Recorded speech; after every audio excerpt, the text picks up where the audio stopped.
Channeling your energy. Your soul calls here. Ikaw, bakit pakaramdam mo ikaw ang laging nagbibigay ng pagkakataon? Pero ngayong linggo parang ikaw naman ang hinihintay ng tadhana. May isang energy na napakalakas ang pumapasok.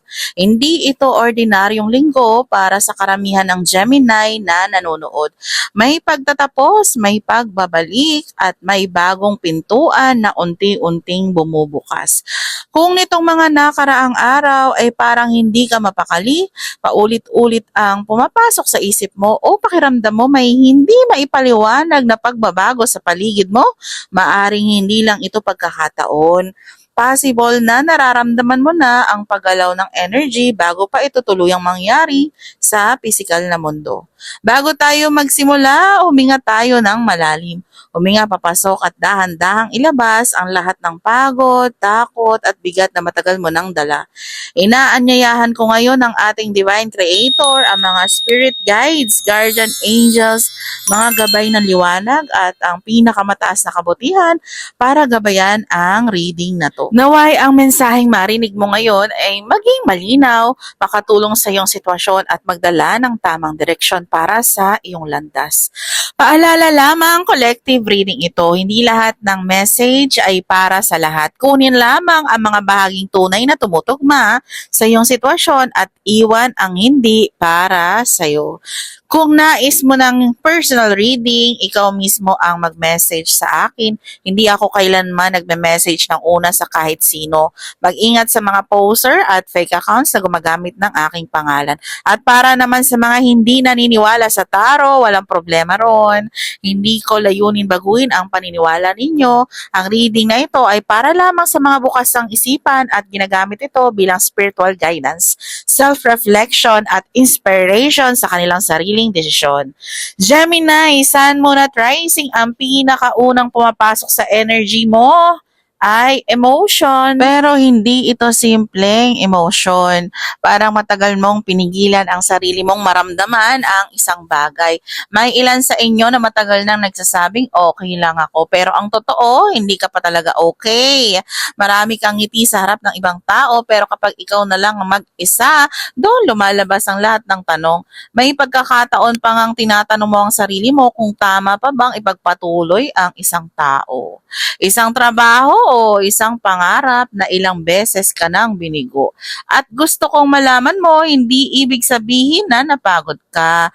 Tapos na ang laban. Minsan ang pahinga ay hindi pagtalikod. Paghahanda pala yon para sa mas malaking biyaya. Napakalakas din ng energy ng isang taong iniisip ka. Hindi ko sinasabing siguradong ex ito para sa lahat, pero may isang tao rin na hindi naging tapat sa nararamdaman niya. Pinili niyang manahimik, pinili niyang magkunwari, at ngayon unti-unti ka nang bumabangon. Saka naman siya tila nahirapang tanggapin na hindi na ikaw ang dating madaling balikan. Kung may asawa ang taong ito, o may karelasyon na, malinaw ang message ng energy. Huwag nang guluhin ang buhay ng ibang tao. Kung may relasyon ka na rin, huwag mong hayaang sirain ng pansamantalang emosyon ang isang bagay na matagal ninyong binuo. May mga tukso talagang darating. May mga taong biglang magiging sweet, may magpaparamdam, may magpapakita ng interes, pero hindi lahat ng lumalapit ay nakatakdang manatili. May ilan na dumating lang para subukin kung natutunan mo na ba ang leksyon mo. Isa pa sa napapansin ko, may Gemini rito na pagod ng maging matatag. Ikaw yung tipong kapag may problema ang pamilya, ikaw ang nilalapitan. Kapag may kailangan sa trabaho, ikaw ang inaasahan. Kapag may gustong hingi ng mga kaibigan, ikaw ang unang tinatawagan. Pero kapag ikaw na ang nangangailangan, parang wala kang mahanap na masasandalan. Kung ikaw to, nararamdaman ng mga gabay ang bigat ng dala mo at gusto nilang ipaalala na hindi kahinaan ang humingi ng tulong. Hindi rin sukatan ng pagmamahal ang palagi kang nagsasakripisyo. Nakakakita rin ako ng isang malaking pagbabago pagdating sa usaping pinansyal. Hindi pa ito ang buong pagpasok ng kasaganahan, pero ito ang simula ng pag-angat. Parang may pinto ang matagal nang nakasara sa unti-unti nang bumubukas. May tawag, may email, may balitang hinihintay, may perang matagal nang naipit, may approval, may client na babalik, May dating opportunity na muling magpapakita at nakakatuwa dahil ang energy ay hindi nagsasabing swerte lang ito. Pinaghirapan mo ito, pinagdasal mo ito, pinagtiisan mo ang mga maraming gabi ng pag-aalala para makarating sa puntong ito. Pero may paalala rin, huwag hayaan ang pagnanais sa magagandang gamit ang maging dahilan para makalimutan mong unahin ang security ng iyong kinabukasan. May ilan sa inyo ang mahilig sa branded, sa magaganda, sa mamahaling bagay. Walang masama ron, pero siguraduhin mong ang paggastos ay bunga ng kasaganaan, hindi ng pagtakas sa lungkot. Dahil minsan ang shopping ay hindi solusyon. Panandali ang katahimikan lang. Habang tinitignan ko pa ang energy mo, parang may reunion, celebration, simpleng salo-salo, birthday o family gathering na maaaring mangyari ngayong linggo o sa mga susunod na araw. May makikita kang taong matagal mo nang hindi nakita at sa simpleng pag-uusap na yon, may information magbabago ng pananaw mo. Kaya wag mong maliitin ang mga pagkakataong lumabas o makipagkita sa mga taong matagal mo nang hindi nakakasama. Ayan. Minsan kasi ang biyaya ay hindi agad dumarating bilang pera. Dumarating muna ito bilang tamang tao. Hindi chismis ha. Gemini, habang mas lumalalim ang energy mo, parang hindi lang puso ang mabigat ngayong linggo, pati isip mo. Napakaraming tumatakbo sa isip mo na kahit gusto mong magpahinga, parang ayaw tumigil ng utak mo. May mga gabi na gising pa rin ang isip mo kahit pagod na ang katawan. May ilan pa nga sa inyo na madaling araw na nakakatulog dahil paulit-ulit mong iniisip ang isang desisyon na alam mong makakaapekto sa mga susunod na buwan ng buhay mo. Ang nakikita ko rito, hindi ka natatakot magtrabaho. Ang kinakatakutan mo ay baka hindi na sapat ang lahat ng ginagawa mo. Pero gusto kong ipaalala sa'yo, hindi sinisukat ng langit ang halaga mo based sa dami ng pagod mo. Minsan, mas malaking biyaya ang dumarating kapag natutunan mong magtiwala kaysa kontrolin ng bawat mangyayari. Pagdating sa trabaho, may mga Gemini na nakakaramdam na parang hindi na sila masaya sa kasalukuyang ginagawa nila. Parang may boses sa loob mo na nagsasabing, may mas bagay pa sa akin? Kung matagal mo nang nararamdaman yon, wag mo itong baliwalain. Hindi ko sinasabing mag-resign ka agad, pero simulang ihanda ang sarili mo sa bagong direksyon. May ilan sa inyo ang makakatanggap ng bagong responsibility. Promotion to, maaari para sa iba, bagong project, bagong boss, o kaya naman ay bagong kumpanya na matagal mo nang hinihintay. Sa mga wala pang trabaho, huwag mawala ng pag-asa. May nakikita akong pinto na unti-unti nang bumubukas. Hindi ito maaaring dumating sa paraang inaasahan mo. Maaaring referral kasi, maaaring dating kakilala, maaaring may biglang tumawag pagkatapos ng matagal na katahimikan. Pero huwag mong ihinto ang pagpapadala ng applications. Sa mga may negosyo, may customer na babalik, may dating client na muling magpapakita, at may isang tao na seryoso sa pakikipag-transaction sa iyo. Pero maging maingat sa mga pangakong masyadong maganda para maging totoo. Basahin ang kontrata, basahin ang maliliit na detalye, huwag magpadalos-dalos. Pagdating naman sa pera, unti-unti mong mababawi ang nawala. At may ilan sa inyo ang nagbabayad pa rin ng utang. May ilan ang nag-iipon para sa bahay, may nag-iipon para sa sasakyan, may nag-iipon para sa pag-aaral ng anak, at may Gemini rito na may malaking pangarap na magnegosyo. Ang mensahe ng energy, maganda ang direksyon ng pera mo kung matututo kang unahin ang pangmatagalang security kaysa pansamantalang kasiyahan. Sa usaping pamilya, may isang matanda sa pamilya na iniisip mo ng madalas.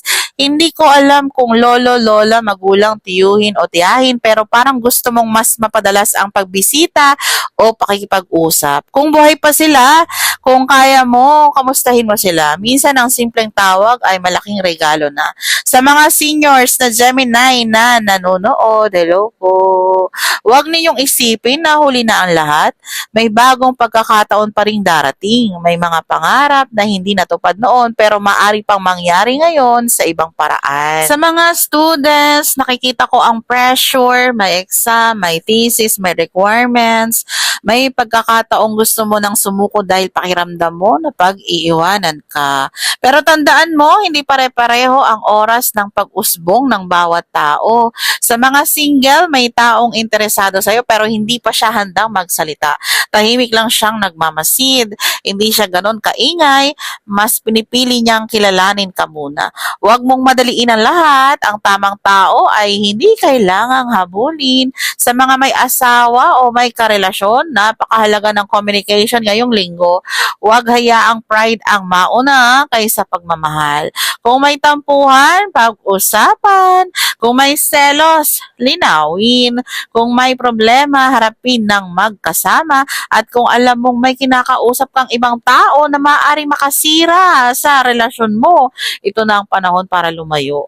Walang lihim na habang buhay na nakatago, mas mabuti ang kapayapaan kaysa pansamantalang kilig. Sa mga OFW, lumabas ang energy ng Brunei, Taiwan, Hong Kong, Singapore, United Arab Emirates, Spain, Canada at USA. Kung naroon ka man sa nasa ibang bansa, ang mensahe ay pareho. Hindi nasasayang ang sacrifice mo, may pamilya kang ipinaglalaban. May mga taong tahimik na ipinagmamalaki ka kahit hindi nila ito laging nasasabi. Sa mga seafarers, parang may bagong kontrata o extension na pinag-iisipan. May ilan ding matagal nang gustong umuwi, pero kailangan pang tapusin ang obligation. Mag-ingat sa pagod, maglaan ng oras sa pahinga kapag may pagkakataon. Habang tinitignan ko pa ang energy, may nararamdaman akong tension sa bandang leeg, balikat, likod. May ilan ding sumasakit ang ibabang bahagi ng likod. May pressure sa sikmura. May problema sa pagtulog at may ilan na napapabayaan ng pag-inom ng tubig. Hindi ito kapalit ng payo ng doktor pero paalala itong pakinggan din ang pangangailangan ng iyong katawan. Hindi lahat ng pagod ay dapat tiisin. Habang papalapit ang pagtatapos ng linggo, mas magiging malinaw sa iyo kung sino ang tunay na kasama mo. May mga taong kusa ng lalayo, may mga taong biglang magiging malapit at huwag kang matakot doon. Hindi lahat ng umaalis ay kawalan. Minsan silang nagbibigay ng space para makapasok ang mga taong tunay na para sa'yo. Gemini, habang papalapit tayo sa pagtatapos ng reading na to, gusto kong iwan sa'yo ang pinakamahalagang mensahe sa linggong ito. Hindi ka pinaparusahan ng buhay, inihahanda ka. Minsan kasi kapag hindi agad ibinibigay ang hinihiling natin, iniisip natin isinara na ang langit. Or isinara na ang langit, ang lahat ng pintuan. Ganun ba? Hindi naman. Pero ang hindi natin nakikita, may mga pinto ang tahimik nang bumubukas habang patuloy tayong nakatingin sa mga pinto ang matagal nang isinara para sa ating kapakanan. Kung may isang bagay kang dapat bitawan ngayong linggo, hindi yun tao, hindi rin pangarap, hindi kahit ano pa man kundi ang takot. Takot na baka hindi ka sapat, takot na baka hindi ka piliin, takot na baka maulit ang sakit na minsan nang dumurog sa puso mo. Dahil habang hawak mo ang takot, wala nang space na mahawakan mo ang biyayang matagal nang ipinapadala sa'yo. May message rin ako para sa Gemini na ilang beses nang nasaktan sa pag-ibig. Hindi lahat ng taong darating ay pareho ng taong nanakit sa iyo. Huwag mong ipamana sa mabuting tao ang sugat na iniwan ng maling tao.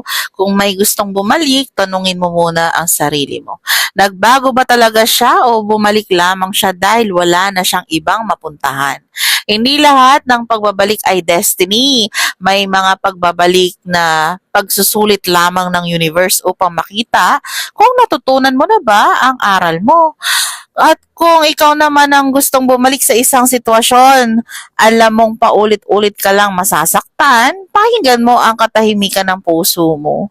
Minsan hindi na ang tao ang hinahanap natin, kundi ang alaala ng mga panahong naging masaya tayo. Gemini, what do you desire? Sabi ng Angel Message Oracle card. Napakalalim ng message, parang tinatanong ka mismo ng iyong mga guardian angels na ano ba talaga ang gusto mo?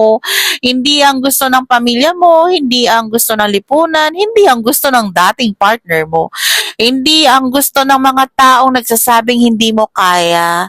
Ikaw, ano ang tunay na ninanais ng puso mo? Kapag malinaw ang intensyon, mas malinaw rin ang direksyong binibigay ng Divine Creator. May ilan sa inyo na matagal nang gustong magsimula ng negosyo, gustong lumipat ng trabaho, gustong mag-abroad, gustong magkaroon ng sariling bahay, gustong magkaroon ng mas tahimik na buhay, gustong gumaling ang katawan, gustong maibalik ang pagmamahal sa sarili. Ang sabi ng mga angels, huwag mong ikahiya ang iyong pangarap. Hindi nila inilagay ang pangarap na yan sa puso mo kung wala ring possibility na maaabot mo yan.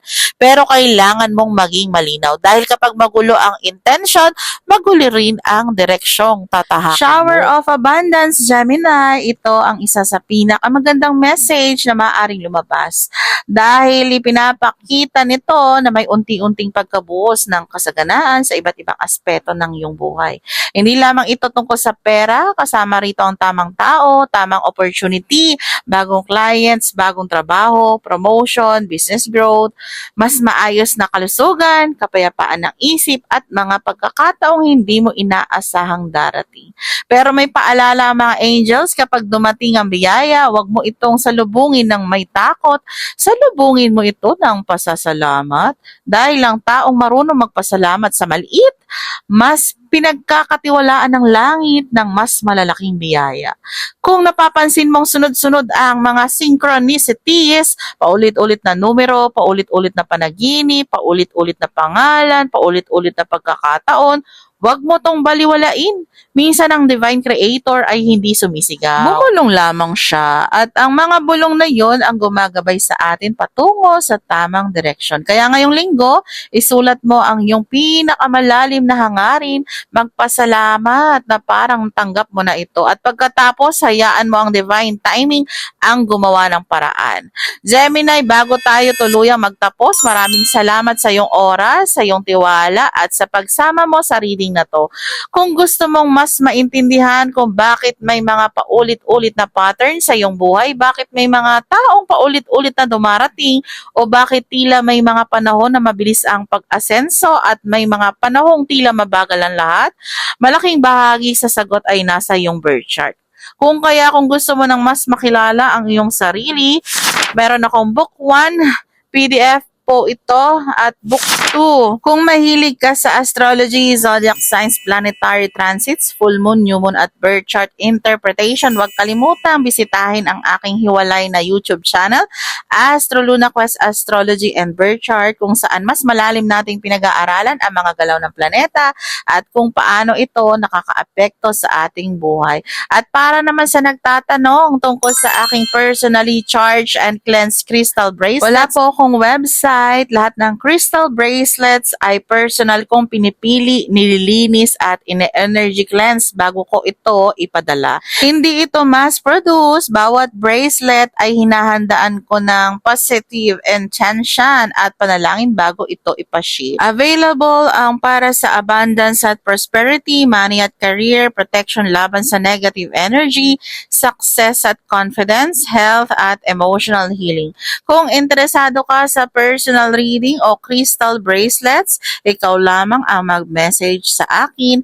Hindi ako kailanman nagme-message ng una. Mag-ingat sa mga fake accounts, poster at scammers na ginagamit ang aking pangalan at larawan. Maraming salamat sa inyong pagmamahal at suporta. Naway patuloy kayong gabayan ng Divine Creator, ng inyong guardian angels at ang inyong spirit guide sa bawat takbang ng iyong buhay.